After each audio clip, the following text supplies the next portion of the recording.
यार ना ब्याह करूंगा हैं ब्याह करूंगा नहीं हैं ब्याह नहीं करूंगा मंजूर नु फोन करा मंजूर की फोन आला नहीं कर दे हैं नहीं करना ब्याह आला चल सीधा खड़ा हो मैं मंजूर की फोन करांगा चल सीधा हो क्यूट बेबी यार बन जा ना की ये तेरा ना दस हैं की हैं ब्याह क्यों नहीं करूंगा अला अला ना कर दे ओए गाल सुन वापस अब कम हाँ ब्याह क्यों नहीं करना मैंने लड़का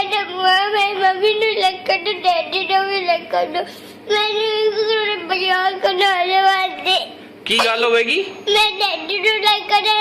मम्मी नु लाइक कर अपने पैर भी लाइक कर अपना नु मैंने जो ते मैंने शादी कर दी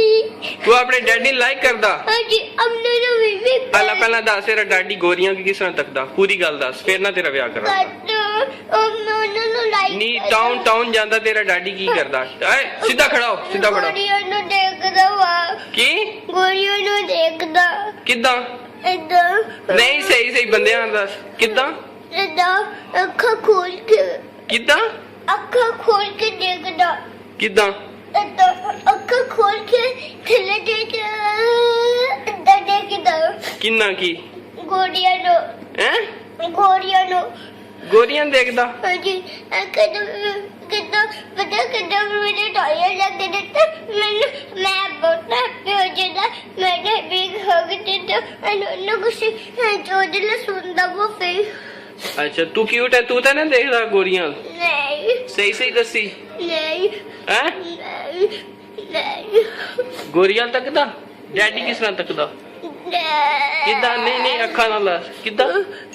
अखा खोल के किदा अखा खोल के हाँ इदा सारियां तकदा हैं तो मम्मी कुछ नहीं कहंदी मम्मी